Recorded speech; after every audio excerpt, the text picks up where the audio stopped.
Hmm? Ah! Oh.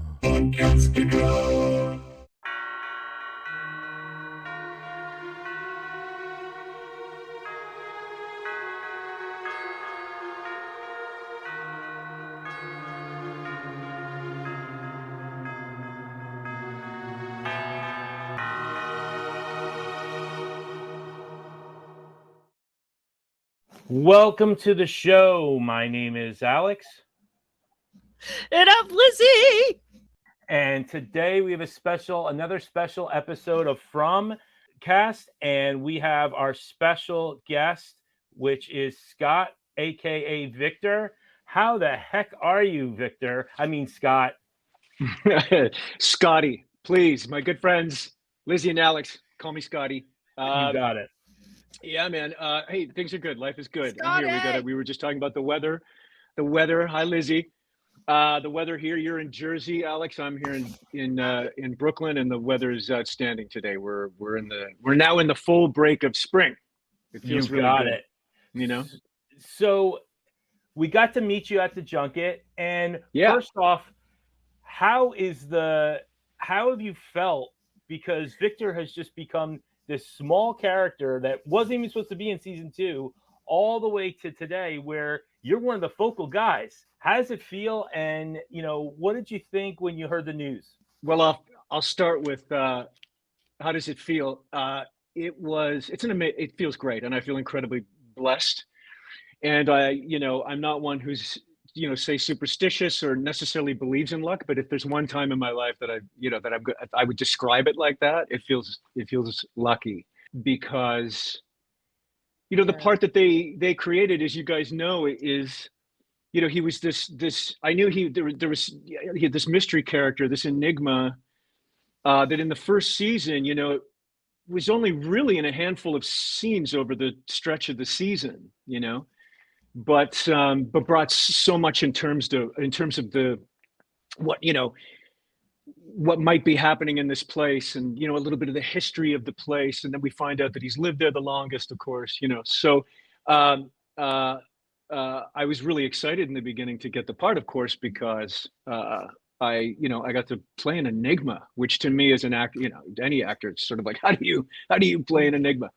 And that still is an ongoing and incredible journey. And I have the gift of John Griffin's creation and the writing. I mean, there's been, several writers now that have worked on From, John's driving it. Jeff, these guys just keep giving me so much to do. So to see it go from that, and it's funny too, I'll tell you guys, at the beginning of this all, I remember before I started, I can't even remember if I had been cast yet, but when there had been some interest in me playing the part, there was this whisper that he wouldn't survive the season necessarily. So I remember going for a stretch before I started where I thought, I'm going to, if I get this thing, I'm going to pop into Halifax and shoot this really cool little part. I don't really know what it is, but great. Don't really know a lot about the show because they didn't tell us a lot about the show itself and what was happening. And then as we were moving through the season, of course, right? And I came in later than everybody else. I came in during another block, and even like weeks and weeks later after they had already started. It was a mysterious time for me to be there because I was connecting with some of the other cast members. Liz Saunders, of course, and I, became pals. We all did, but I never had scenes with groups of people. I never had scenes with, some of the other residents of the town. I was always either with Ethan so it was a really mysterious time for me because I was always coming in and going, how's the show going? What's going on? What are the other, what's everybody else doing?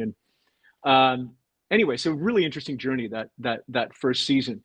But then of course we landed on episode 10 and I crack open the script and I see that I'm in the caves, where we've left off and where we're kicking off this season. And I'm coming out and getting Tabitha. I thought, oh, whew, I made it. It looks like I made it, For the moment. I had a feeling, yeah, for the moment. And then I came home and I thought, well, I suppose they could always kick off, the next season with, us finding a boulder on top of Victor and just this little lunchbox sticking out from underneath it or something, you don't know. But I got the news. I think it was just around the holidays, about several weeks after we'd finished that that I was going to get bumped up to a regular, and I'm still, I'm still celebrating that. I feel so incredibly lucky to have that opportunity to do that, and I do get it as far as he just is who he is. They've created something that he just is the key to the past of that place, or it appears to be. And there is this idea that he knows more or sees more or experienced more, certainly from living there. So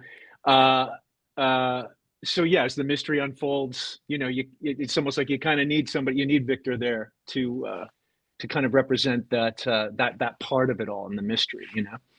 It feels great. It feels great. And now I'm sitting here with you beautiful people. Look at this. Who knew? Lizzie, I know you have a couple of questions. My God, you're so gracious. So you guys are amazing. I have to say, this one of my prized possessions.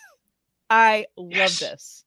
I have one too. It's in the back. And part of it is I was old enough to carry one of these to school. So that's part of it. Yeah.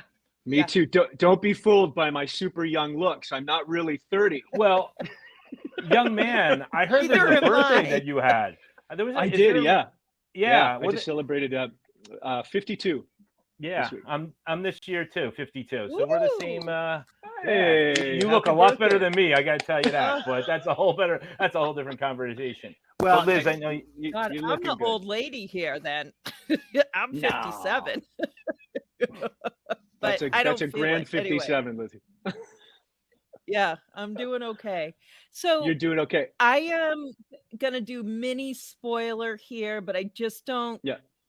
I mean, the show's coming out Sunday, and it's not that bad. I want to go to the first episode, which is all Alex and I allowed ourselves to watch. Because I just want to be in real time. So let me tell you how disciplined you are. That is incredible that you guys are doing that, because I know you guys are fans of the show. Bless you. Yeah. Thank you. No. My wife for the last several weeks has been like, "When are you getting screeners?" Like there's no. She's like, we gotta get through this. The first time her and I sat down and watched this, and I hadn't seen a frame of it. I didn't do any ADR last year. I hadn't seen anything. I think we watched 4 or 5 episodes in a row the same day. My wife was like, another one. So you guys have incredible discipline. That must be hard. You're holding on to 4 other juicy episodes there. I'm trying to forget about it, so I don't think it's there. Honestly, that's the only way I could do it.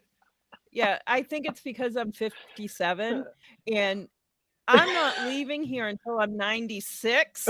So I know I have time. You got some time, Liddy. So, yeah, I've got plenty of time. So my question is, in my utmost compliment, but in the caverns, when you see the monster that's dressed in work clothes, Victor shuts down, like he's leading the way, insistent that they get there, and he sees this one monster and just crumbles. My heart was broken for him. All I can think of is that it was his father or something like that. I was maybe the monsters move around when they sleep and you hadn't seen him the other time that you'd been through there. Right. But I just have to tell you, Scotty, that was amazing. Like, thanks so much, Liz. A performance can evoke emotion from the viewer. Like, I'm just like, woo, I'm not worthy. It was amazing. Stop it. I like it. It's like, and then when you were like this. Yeah, that's right. Just, I mean, if you've been listening to the podcast, I work on set and I work with kids, and sometimes you just cannot come right out of that emotional place that you're in. And I go back to one of the most incredible experiences I had was second season Stranger Things, when Noah Schnapp was filming all those incredibly emotional scenes. He would be on set, they'd send him to school for 20 minutes, and he's supposed to be learning French, and he would just be like, and we would just watch him. No, and then send him back to work. And he would just get there. You just get have there to do time. that. Well, that I think kid, it's thank you so much, first of all, for that moment was, again, another great key for Victor, and I'll even say this much for you guys, because this isn't spoiling anything, is I wasn't given a lot of context about that particular moment either. It was just that and it is written that way, like that Victor literally crumbles and the whole thing. And I mean, I think now having, I don't want to say I'm getting too comfortable with it, but like I think Liz was talking about this recently too. Liz Saunders was saying, like, we're in our bodies, on set now. We've got these people, like the groundwork has happened. So now I know for myself, getting thrown an opportunity like that to go in and explore the core of this guy and what that is, was an amazing challenge, and one that I certainly, just in my own work, I did a lot of prep for, and then, just had to do that thing where I let it go and I go in and I have the beauty of working with, first of all, one of my favorite scene partners and one of my best friends, Catalina. She was in the scene with me, and there's a beautiful relationship there developing right between those two. And Jack Bender was right there, and really? We're in this set of these caves, and it's dank and it's dark, and we're trying to figure all this stuff out. And that's certainly all the design of that place. All those elements really feed you as well. And then the moment is there, and I just remember that being a good day, shooting all that stuff. With everything over the season was great, but that stuff in the caves, as challenging as that can be sometimes, just because of how small it is, and the camera guys are like scraping their heads on the top of the tunnel, and this sort of thing is going on. Was that all constructed? Was that all constructed? Yeah. Oh, wow. Yeah. There was like, I don't even know how long it was. I want to say it was over 100 feet. There was just tunnels we went into the studio, and these guys had completely constructed that labyrinth, and beautiful. Alex, I beautiful wish job. you could see a set sometimes, because what these people create are works of art, and they bring they really them together. When you're getting Not into Victor, here, though. Not here.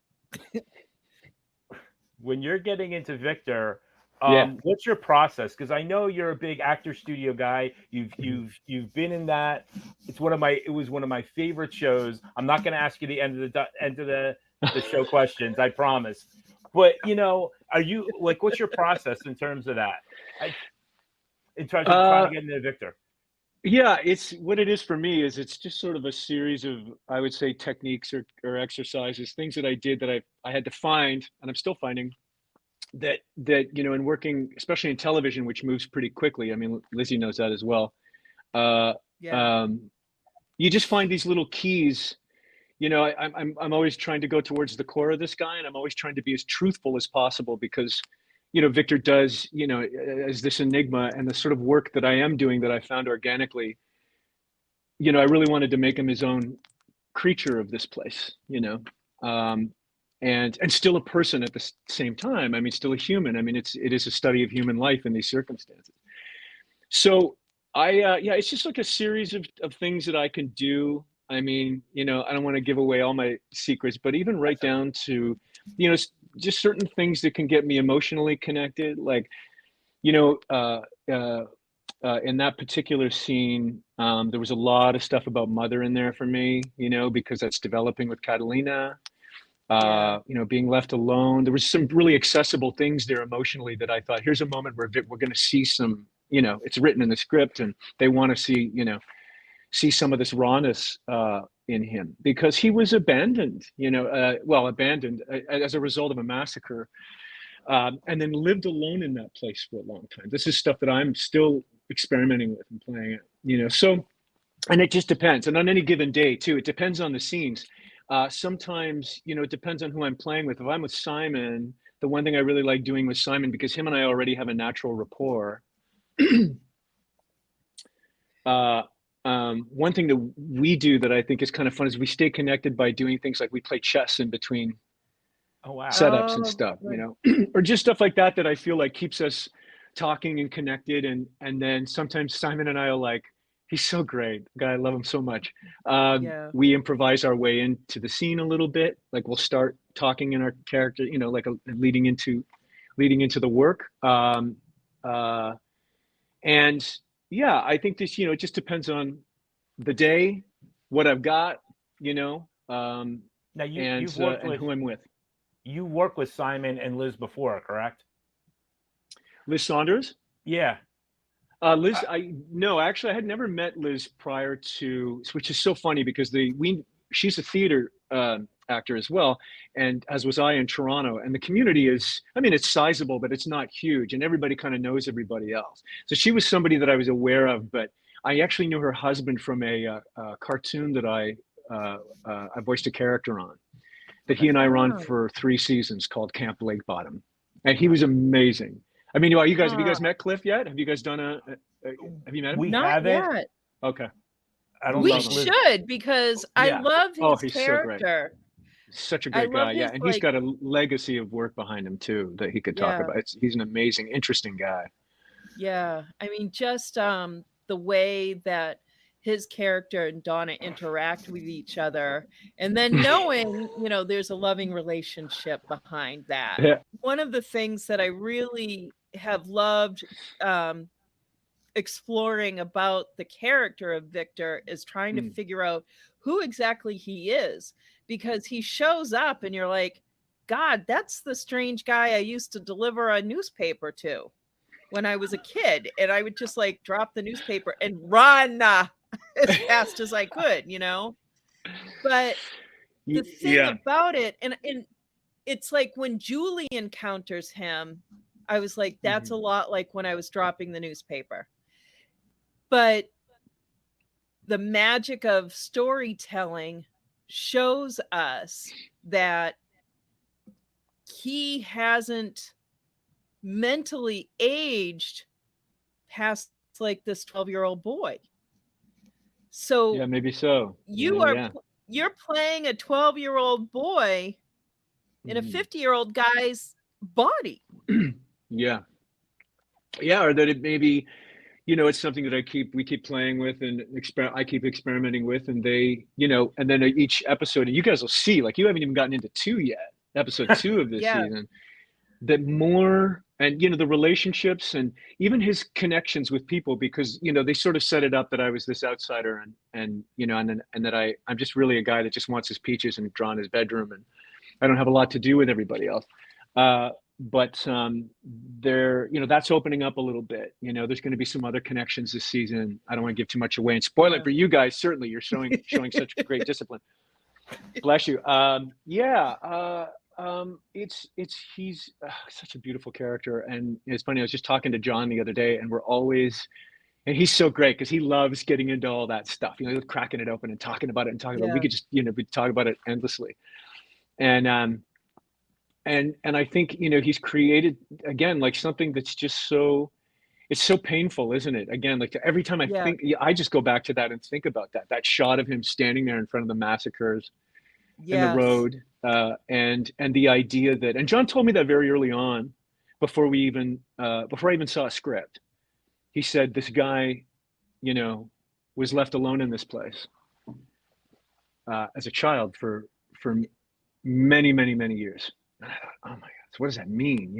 And I have to go in and sort of, I know, fill in a certain amount of blanks for myself, just detail certain things for myself.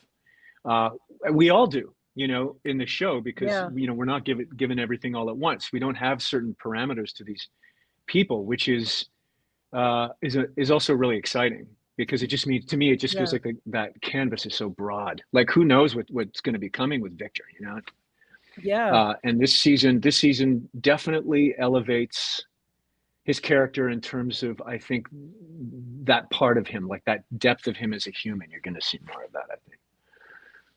Well, since we're into Wow. season, I'm Oh, sorry. go ahead. There's Sorry, a delay. Alex. There's a delay. Since we're into season 2, Yeah. and there are a whole bunch of new characters, can you say because Victor's world is kind of like a handful of characters. He Yeah. really didn't have that much to do with Colin. I mean, with the town, and he only had a couple of people. Does Victor in this season get out more in terms of interaction with the other characters in general? Yeah, I would think so. I think everybody does in a way, Okay. because of the nature of what's, you know, like where we're starting. You guys saw episode 1, there's utter chaos. That's still going on. And Right. it's one of the beautiful aspects of the show this season is this idea that, my God, in the world that we're living in, that the idea of all of us dealing with our fears and our inner peace in order to come together and collaborate to really get out of here, you know, or whatever it is, or to remedy the situation, to bring us together, like forcing us to kind of deal with ourselves so we can deal with each other in a way, you know? So even someone like Victor, it's already happening, right? Like the boy in white's sort of guiding him into this place of like, you know, get the mother out of this Right. labyrinth, or guide her here, or whatever. So yeah, that is happening, Alex. It's exciting, you know, and I'll say this. I definitely, you know, I have some work with people that I didn't last season, for sure. Oh, that's good. Yeah, it was. You Oh, want him that's to be awesome. more than the guy that goes down the stairs and gets the peaches. Yeah, although I do really still love that aspect of him too. Like I said, it was so funny to shoot the first season like that, and then leave and realize, yeah, like I never, you know, like Avery and I, for instance, Sarah, wonderful, you know, actress, wonderful person. We never were even in the same. I don't even think we saw each other on set. There were just so many people that I never even connected with, just because of how it was Yeah. all orchestrated in terms of the shooting and the storytelling. And even this particular season, we have new people, as you guys know. And I met some, but I still think there's maybe one person that I didn't even meet at all. Wow. And not for lack of trying. Again, it was just the Yeah. scheduling and the storytelling and the way it all works out. And then you get to the end of the season and you go, oh my God, there's still people on the show that I haven't seen. I'm really excited about, as you guys are too, about seeing how it all comes together. I'm so excited to see some of the other work. I have seen some of it, and I'll tell you, the new cast. First of all, the cast from last season, everybody, it's so amazing to watch because everybody is so on fire this season already. You probably saw it in episode 1.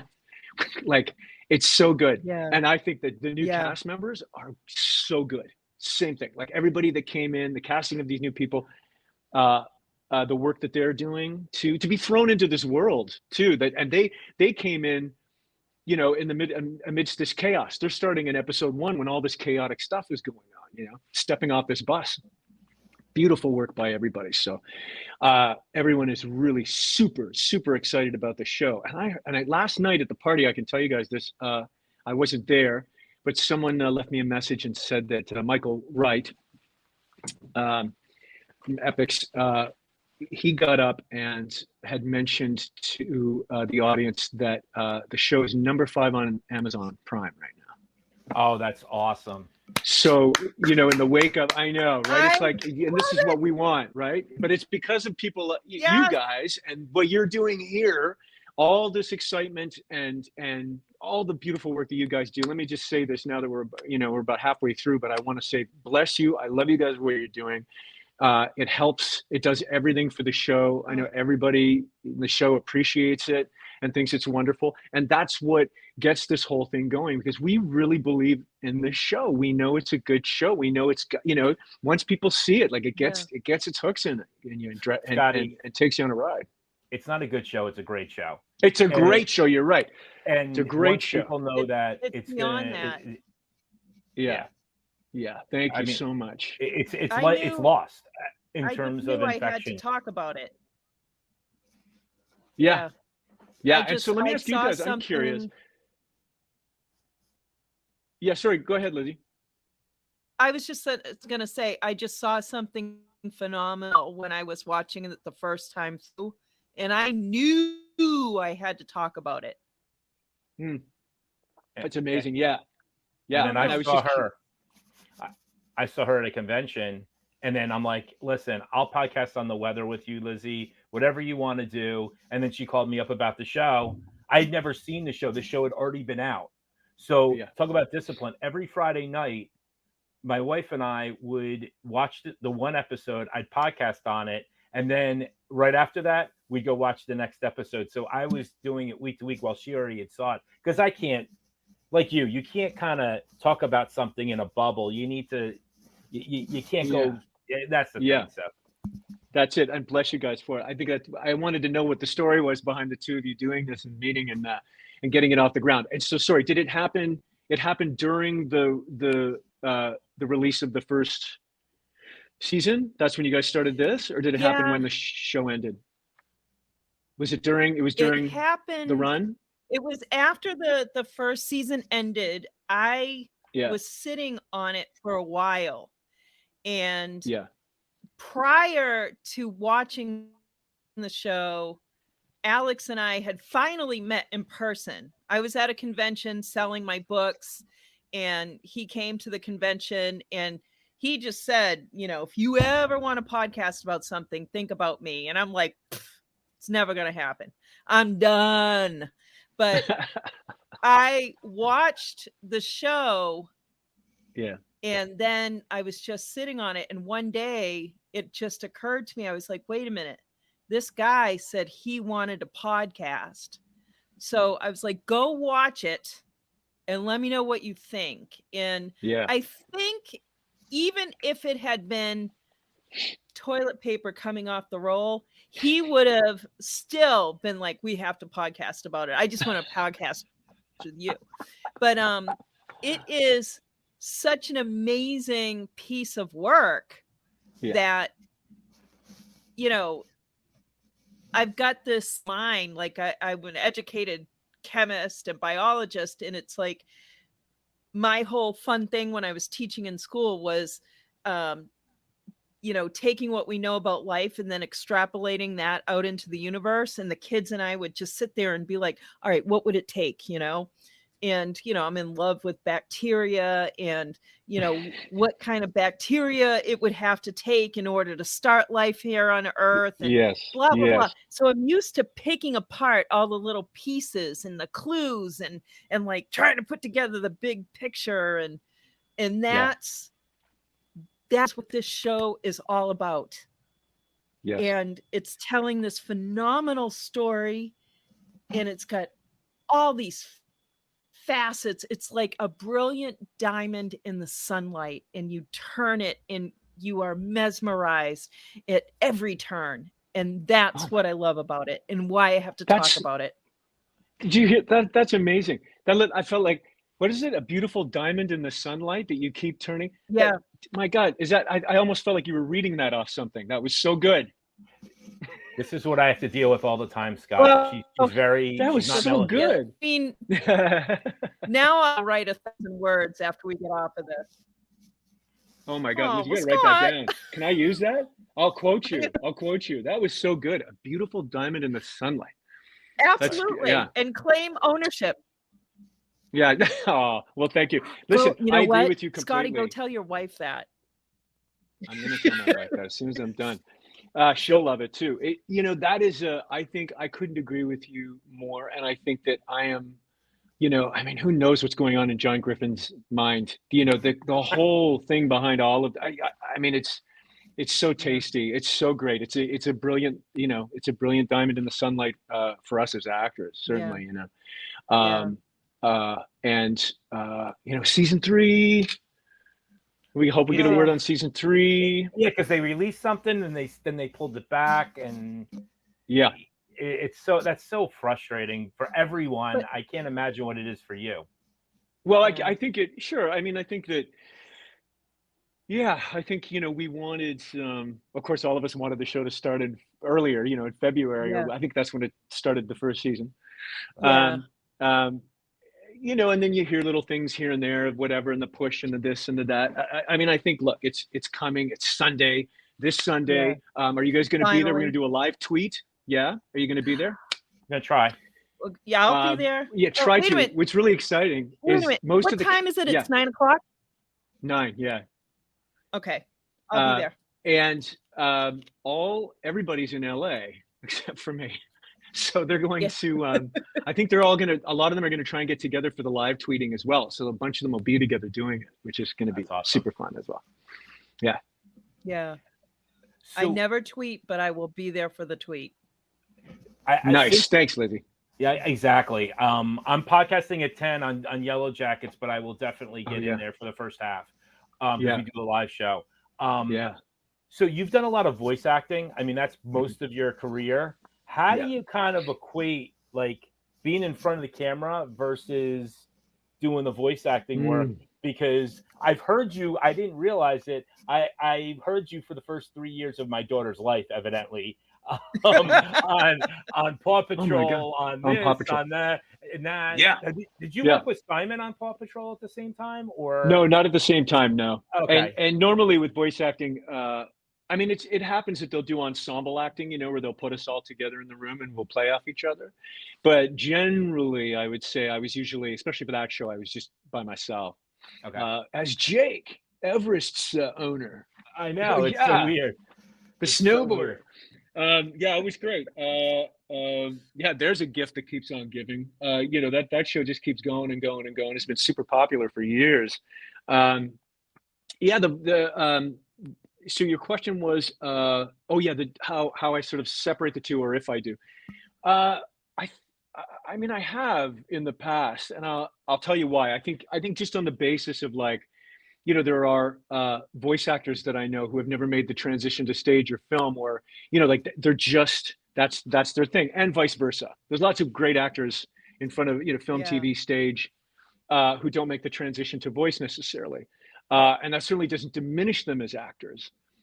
They're all actors. But I think that what it says to me is that there's just certain, it is different for me. I guess I just have to speak of my own experience. It's like, it's a different set of tools, and you know, you're not being seen. And I think that's one of the big things that is really liberating in a way too, you know, because if you could see me doing some of my voices behind the microphone, we wouldn't be here meeting today. No. But what it does do is that, and also just in that arena, and depending on the kind of cartoon that I'm doing, man, that's one where you feel like you get the opportunity to really kick the lids off in that arena and let everything kind of come out, and they'll just edit it all together. In some shows, some other shows are, you know, a little stricter in terms of, you know, you come in and you hit the dialogue by the numbers and you record it, where, you know, there have been some shows where they let us improvise and try things. And listen, the 12-year-old in me, which I could tie to Victor, you know, and back here again to voice, that little guy gets to run out and come out and play every time I get behind the microphone, which is super fun. And then every now and then I get this really great thing to do. I just did it the other day, where my daughter, who's 13 now, will come running out and go, "Dad, can you do Jake in my phone for my friend?" You know. So there's this thing where like I'm kind of a cool dad because I do that stuff, you know. Because with kids, it's a little bit of a tricky thing. Like you know, and a lot of kids can be really nonplussed about actor parents. You know, when they see you on TV that much or hear you. I mean, the joke that my wife always says is, she's like, "Honey, even when you go to Halifax and shoot from, you're still in the house. I hear you on TV, on Netflix. I hear you on some cartoon. You're never. I'm always with you." That's amazing. Yeah, it is amazing. And I feel really blessed to have that career, because it wasn't anything that I wouldn't say I wasn't pursuing. I mean, I was always auditioning for things, but it wasn't anything that I was putting a certain energy into in a way that I thought, oh, I have to be a voice actor. At the beginning of my career, what happened was I was doing a lot of stage, and then I got into TV, and then I started doing some big studio pictures and smaller parts. And that was where that was going. And then I was doing a television series in Canada. And then I stopped for various reasons and didn't do any of that stuff anymore. And then all of a sudden, what was happening was voice was starting to ramp up at that time. And then before I knew it, I was on a few different cartoons. And yeah, that kind of became the profession. I just sort of lost track of time. And I'm a musician as well. So I was actually off with a band, and I was recording and making a couple records. And then voice was sort of, the beautiful thing about voice is you're not on set for 12 hours a day. So, you know, you're working in these little pockets of time that allowed me all this other time to get up to other creative nonsense, you know? That's awesome. Yeah. It's been a great, Wow. it's a blessing. Wow. I love it. And there's a couple characters like Jake that I played that have still, that have gone on for years. There's another show that I do called Total Drama Island, which is a very popular cartoon. And one character in particular now, I think I'm going on 20 years of playing this guy. That's awesome. You know, and not necessarily consistently, you know, like not all the time or every year. But they keep, I know, right? They keep bringing him in for an episode or a special or there's a new series, and then he's you know, I'm so blessed to that company they're such brilliant, fun people, and we have so much fun doing it, and that's the gift that's been, you know, that keeps on giving as well. So I was doing that while I was shooting From. I have a microphone set up in my closet, and on some days I'd go in there and do Jake when I wasn't doing Victor. Yeah. You just talked about music, and it seems like music is a really important thing in the show. I mean, huge, really. What is your take on the music choices, and is there something as a viewer that we should be paying attention to? Because they do a lot of great covers, and they do a lot of just old classics. And I know you're a music guy, so I had to ask the question. You know, music and From, what's your opinion on the way it kind of intertwines and intertwines? It's so key, isn't it? You know, and what I noticed what they do with that show, and it was actually Ian Bailey that pointed it out. Plays Jim Matthews on the show. We were just going over. What's that? I said, "Oh, really? He does?" Oh, really? I had to do a little bit of a plug just to clarify for anyone who's here. Wait, I think he was in a small series on HBO. I'm not really sure. He had a bit part. Oh my God! I know. Yes. I was. He's what a beautiful guy, and he and I were in the first season. We had seen a few episodes, and we were talking, and he brought this up. He said, "There's a beautiful." The music, first of all, the original music is outstanding, and the use of it. And of course, if you'll notice, like there's signature sort of things that they'll do for various characters. I noticed it right away with Victor and Ethan, is that there was almost like a little bit of a signature music for those characters, and their quest, let's say, their quest soundtrack. Yeah. And what I love what they do in that show is how they use it, and also how they don't use it. I don't know if you've noticed that as well, but there are these great scenes that go on. Sometimes they're ramped up, they're dramatic, they're whatever and they're not, you know, shoving music, you know, fully from top to bottom down your throat to tell you how to feel. If there's one of my biggest criticisms of the use of music in film and TV, I'm sure you guys would agree, is when the music is there, you'll feel it when it's happening sometimes, because it kind of rocks us a little bit, and we go, oh, it's too much. Like, don't tell me how to feel. And yet there's these beautiful moments in this show, particularly, I just think, where they've never done that. They've just done this beautiful job of orchestrating it in a way that it really serves a great purpose in coloring those scenes in a way that sometimes we don't even notice it so much, and then really packing a punch when it is there and it is needed, and it's amazing. And I think they do a really beautiful job. But they do in all the departments, like the editing, and I even find the look of it, and you know, and we've got this great shooter this past season, Grizz, who just did some amazing work. You guys saw it already, you know, in episode 1. The look of the show, everything about it. I think I love seeing all of that come together. Lizzie, I know both of you sure can appreciate all of that. You know, I don't usually see too much back on set when I'm working. I mean, this year I did it a little bit more just for a couple of things. I'd go and take a look at something right after we shot it. I don't generally want to do that too much, but to see it just in its raw place and its raw footage, just because, I get to work with all these brilliant people and the writing, everything is just so good. That's exciting enough for me sometimes to come home with, right? And just to come home and go, oh, it's a great day. But then, I'm glad you brought that up, Alex, to see it like with the music. Well, you know what? Here's what's so great, right? We sat down, my wife and I threw in the first screener and we watched the first episode. And, here I am like completely forgetting they did the bit of the tease at the beginning. And then all of a sudden it goes into that great theme song by the Pixies, and it's like, and I was like, oh, we have this great theme song, which you and I, listen, we're all of a certain age. We grew up, I grew up 70s and 80s, where to me, even in the 60s, they had the best, like to me, the reason I'd even watch a show sometimes was because it had a great theme song, right? Chips, Hill Street Blues, you name it, right? That would just get you dialed right into the tone and the show. And I thought, it's so funny when when the first season came out, I don't think I knew it was going to be the Pixies until I saw it. And I think even when we saw the screeners for the first time, I don't think the theme song was in there yet. I want to say that they had a place card or something. You know what I mean? When we saw the first screeners.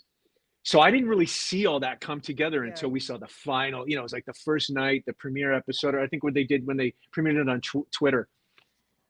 And then I thought, oh man, and they got the Pixies to do it? Come on. It's great. That's awesome. That's awesome. Dude, the Pixies are, oh my God. I saw, I'm from Boston. I saw the Pixies at the Paradise. And, come on. 10 feet away by choice from Santiago. And the mosh pit breaks out right next to me. And I'm like, I am not getting in that thing. And then Santiago breaks his guitar string and he's just going and going. Oh, I love it. And I'm like, the Pixies. So live music. Nothing like, there's lick, but then the weird thing was Doolittle was so critically acclaimed. Yeah. By everyone up here. Yeah. And no one down here was listening to it. Hmm. I'm like, Debaser? Yeah. I would just play that as loud as I could and just figuratively bang my head against the wall. I know, they're such a great band. So amazing. Yeah. Yeah. And it's everything. That contribution. There's a story there too, like somebody knew somebody in the band and that they contributed this song to the show, which is, it's just so great and a perfect band for to do the theme song. And the other thing too is that I'm always falling over at the soundtrack of the show. Alex, you mentioned as well, like the choices of songs that they use. And this season, I don't want to spoil anything for anybody, but even in the first episode, do you remember the song that starts episode 1? Do you remember what it is when Boyd's ringing the bell? Don't say it. Oh yeah. I can hear it. I can't think of the song. Yeah. Anyway, yeah. It's that thing where you go, how did they get this music for this show? And episode 10 of last season, I fell over as the bus was pulling up and they played Everybody Knows This Is Nowhere, Neil Young's version. Yep. Neil Young's song. Yep. I am just enamored with what they're doing with the music in this show. I think it's extraordinary. Do you listen to something? Because I know sometimes actors listen to certain music. They've got the best music ear for that. Yeah.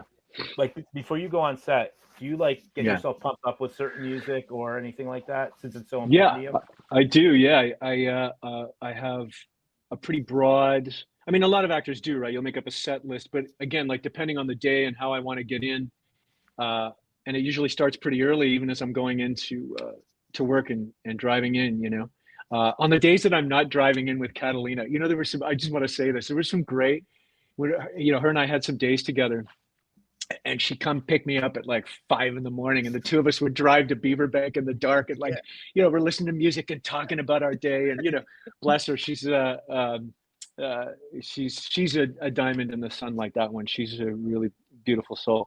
But yeah, music's a big one for me. It has been. I grew up, my mother was a classical piano teacher. And so I grew up was her teaching out of the house. Music was around me all the time, and she introduced me to rock and roll, the whole thing. But so for Victor, oh yeah, I mean, there's everything from like, I mean, I go from Stravinsky to Mahler to like the Pixies to Talking Heads, all the way to Dolly Parton. I have a crazy set list for Victor that varies every season, depending on what just speaks to me or what I feel like I might need before. And it does, it helps, I mean, it does for me, because Victor has his own music, the way he speaks, the way he moves, the way, I wouldn't say that there's necessarily any one particular song or anything that can happen, but I use it. I have to. I just use it. I use it a lot in my prep too. You remind me so much of my good friend growing up. This kid Jason Myers. He was a musician. He knew how to play 9 instruments. He was that guy, and you remind me so much of him, because it was all about, like, I went over his house, and his parents were they're crazy, but they were the best. I learned about this band from England called the Beatles, and I never heard of them.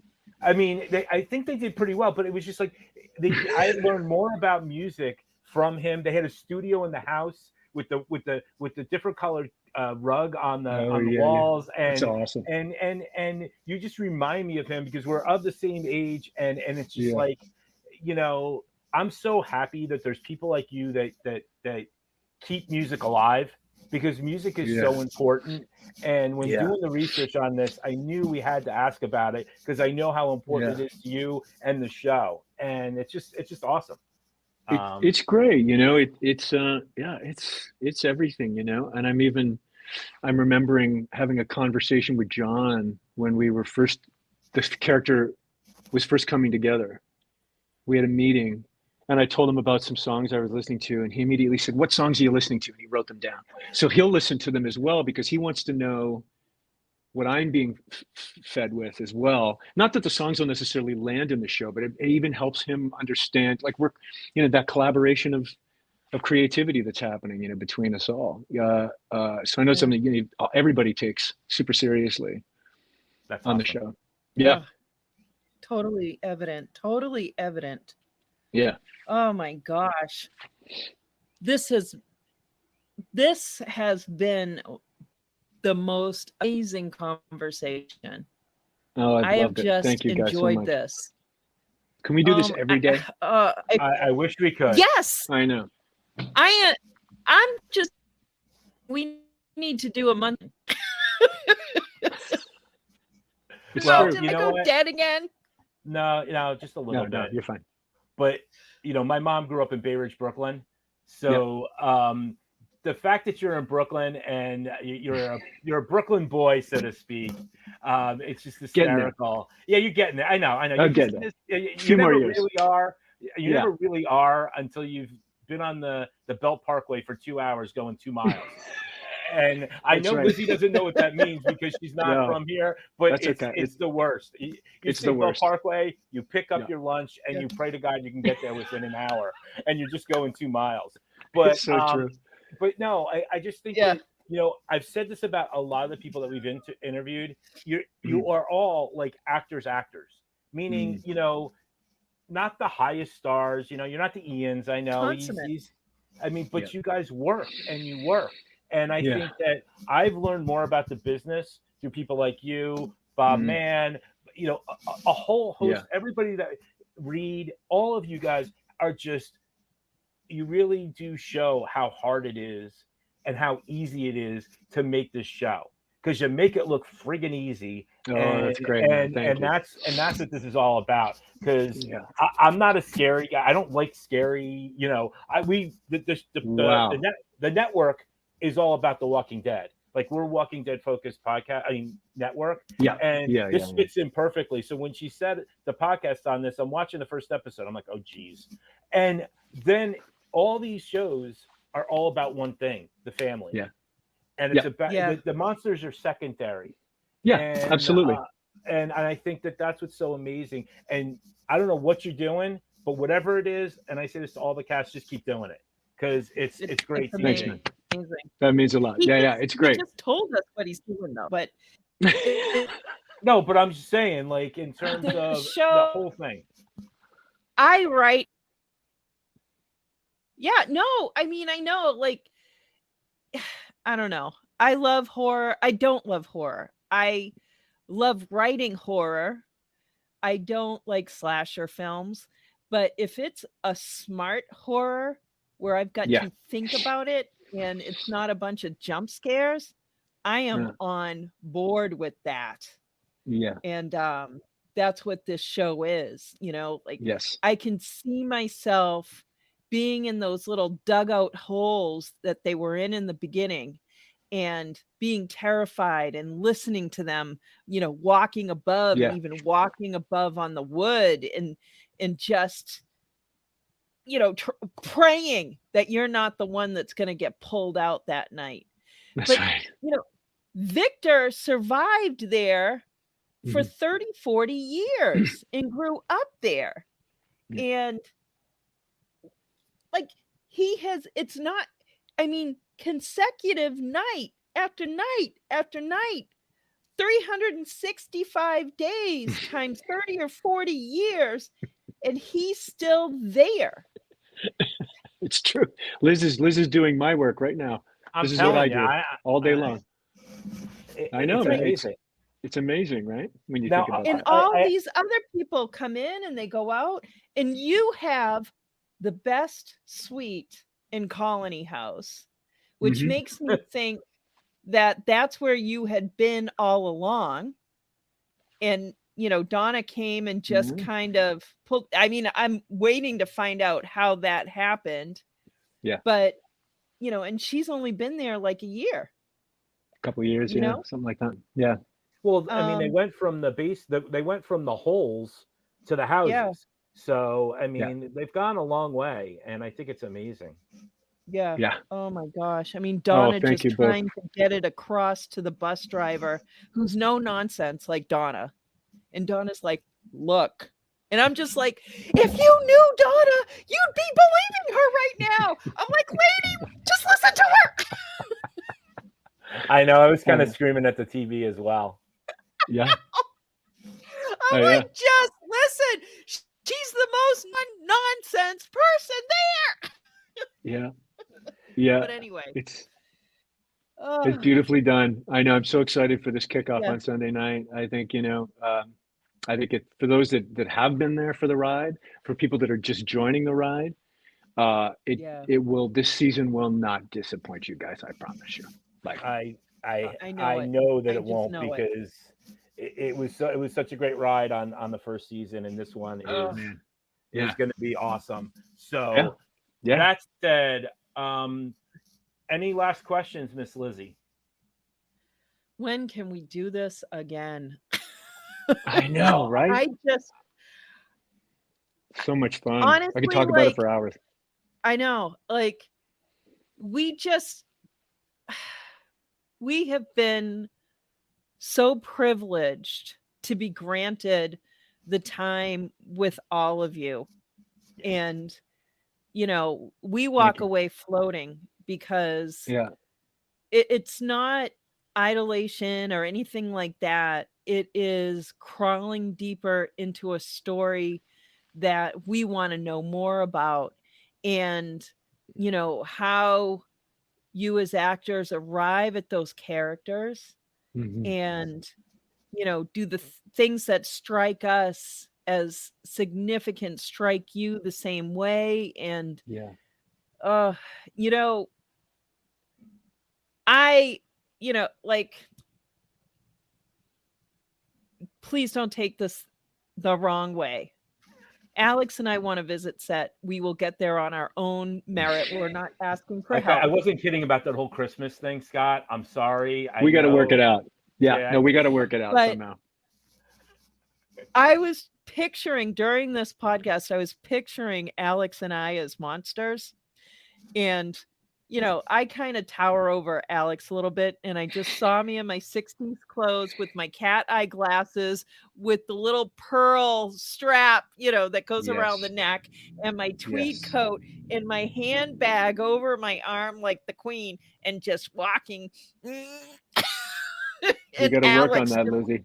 Yeah, You got to work on if that. you could do that for her, I don't know what I don't know what I could. I don't know what I'd do, because, you know, I told my friends, you know, after the junket, you know, that time I talked to Harold, and I'm like, I'm only going to do it a couple times. Yeah, and the time I talked to Scott, and the time I talked to Ian, I'm like, I did it for like a couple of hours, and I'm like, I'm done. But then I said to Lizzie, I called her up. I'm like, no, these guys actually, you know. So it's all good stuff. But thank you so much for taking the time. I know you have a busy schedule. And no, that's good. Let me just say that it's also reciprocated. That it is the reason I was nodding when you were saying that thing about the privileges is it's a privilege for me to be here, to be a part of something that you guys are doing, that I can contribute in some way to, you know, satisfy some of these things that you want to know, but at the same time, be part of this collaboration that we're all doing, that we're calling Fromily, right? Which is is something that's bigger than the show. I think itself. It's not just about a TV show. I think it's about so much more. One of the things that we did, I don't know if I think you might know this, we did a poster contest. We did a Victor contest. That's right. It's great. It was great. We're going to probably, I think we might do it again. And I have to tell you, people came, they brought it. And, you know, I know you don't do those drawings yourself, I'm assuming. But it's so neat how they've incorporated so many mediums in that, and everything is thought out. There's not a prop, there's not a dress that isn't there for a reason, and we just can't wait to find out what it's all about. The gods. Prop and set deck are the gods. So it's amazing. The gods.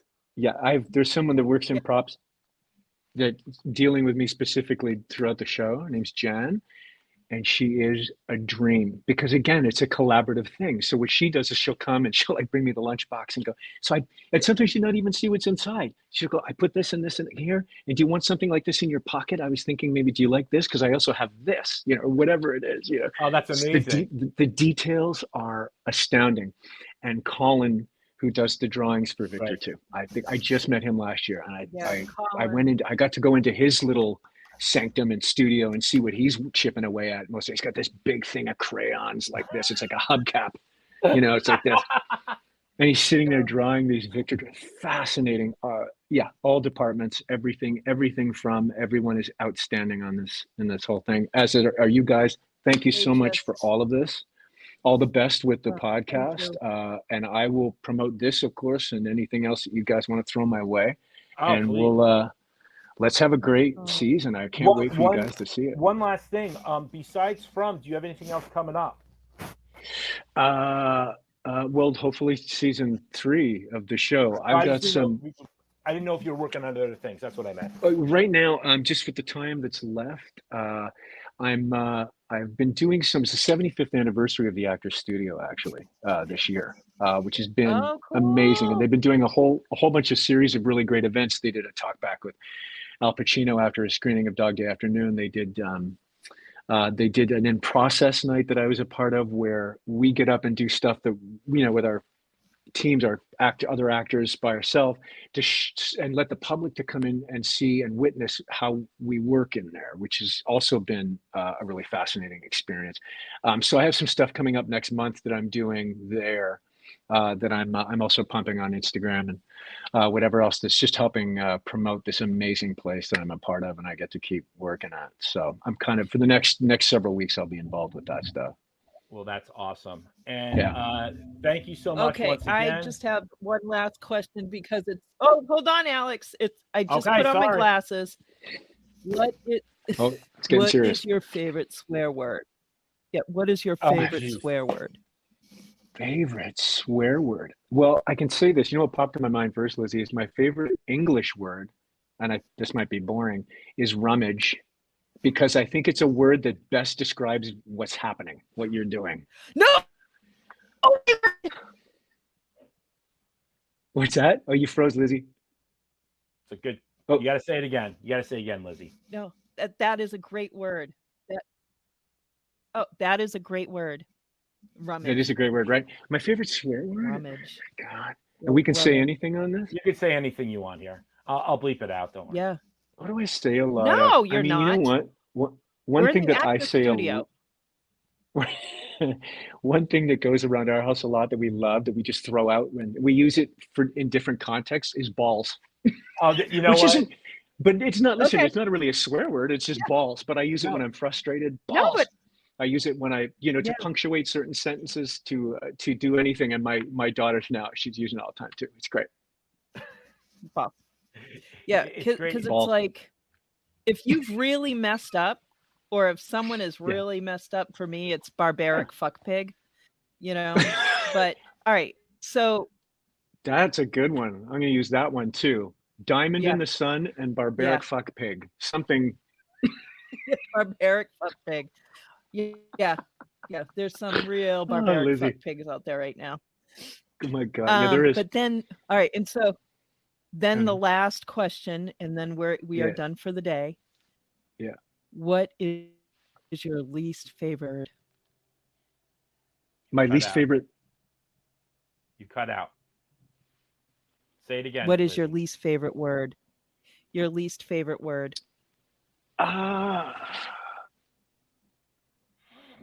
I don't like the word moist. Oh my gosh!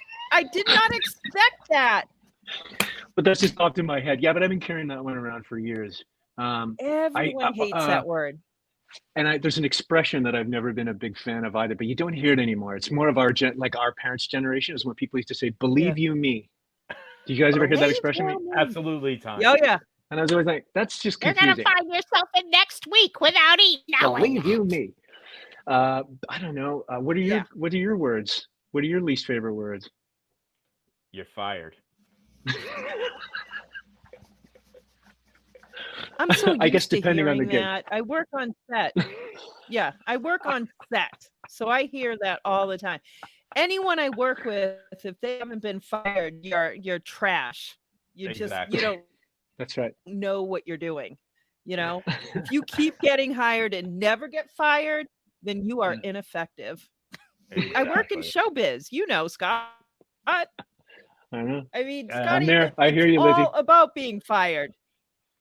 Well, I need you. Yeah, I know you need to that's get the back way- to Manhattan to the actor studio, because she's going to ask you 15 more questions. I nearly teared up at one point, which I never thought I would on the podcast. So I thank you for that, Scotty. Oh. And I'm Alex, sorry. thank I you. didn't mean to. Well, Scotty, we want you back at the end after the whole season ends. Yeah. We'd love to do a little wrap up with you. Love And because I know Seriously, you're such an Alex, important you can wait character. that long? Yes. You can wait that. You know what? I am patient. I am not. Scotty and I are going to be braiding each other's hair by the end of the weekend. Like Liz, like you and Liz. Yep, So like it's started. Liz, like Reed, like the other Liz. That's like right. No, her and Liz Saunders, they actually talk about movie stars. They braid each other's hair, and they have pizza virtually every weekend. I love it. I want to be there. I'm telling you, Yeah. I have I don't know the passwords. I don't know any of it, but that's There's what a they reason do. for it. Stone Secret Society. It's Yeah. a Gotcha. totally secret society, and I Yeah. let them do it. Liz Anyway. and Liz looked so fabulous last night. Amazing. Beautiful. Everybody did. Oh my God. Everybody. I couldn't. Yeah. Harold looked stunning. Everybody looked amazing. Cordion. Everybody looked amazing. Oh, I know. yeah. I really wished I was there. I was sitting on Instagram kind of trying to catch up with all the stuff that From and MGM were posting and pretending I was there. But it sounds like I heard it was an amazing night. Well, great response. so thrilled. Everybody's really excited about the new season. So again, thank you guys for I everything. am so thrilled. I'm You so better- thrilled. This is what you all deserve. Thank you. better All be of there you. for I'm- season 3, and I want to see you in a nice outfit, whatever that is. And you're Oh gonna my be God. there. You know what? He could wear John Travolta's suit in Saturday Night Fever. That's a great idea. White, You would the black look shirt. fabulous. Oh, yeah. Yeah, I love it. And make sure I you love get it. your astrological medal. There you And go. Bay Ridge. There's Bay Ridge for you, Alex. It's always about it. You know what? no matter where you are in the world, you'll always find somebody from Brooklyn. Yeah. Right. I've been all over. I've been to Greece. I've been to France. I've always met somebody that has a connection with Brooklyn, and Amazing. it's the most amazing place in the world. And I'm very fortunate to live where I live, and I'm just so happy that that you get to experience a little bit of that, because it's awesome. This area. I love it awesome. Here. Yeah, we love it here. And but anyway, we got to go before she starts crying some more. And thank you so much, everybody. We're going to be thank you guys pumping up for next season, which starts on Sunday, and we are almost